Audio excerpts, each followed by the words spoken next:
மாணிக்க விநாயகர், திருச்சி மலைக்கோட்டை உச்சி பிள்ளையார் கோயில். இந்த கோயிலுடைய யானை பாருங்கள் உள்ளே வருது.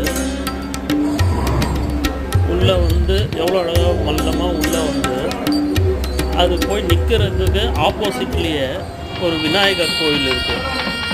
அந்த விநாயகரை வணங்கிட்டு தான் அதுக்கப்புறம் அதனுடைய இடம் அது ஆப்போசிட்லேயே இருக்குது பாருங்கள். அது திரும்பி நிற்க போகுது பாருங்கள். பின்னாடியே போய் திரும்பி நிற்கும். அதனுடைய இடம் அதுதான். அது மேலே ஏறி அந்த இடத்துல நின்று அதை இப்போ ஏறுது பாருங்கள். ஏறி அந்த இடத்துல நின்று அது வர பக்தர்களுக்கு ஆசீர்வாதம் பண்ணும்.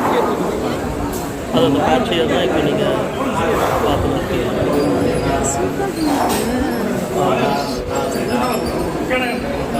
மாணிக்க விநாயகர் கோயில், உச்சி பிள்ளையார் கோயில்.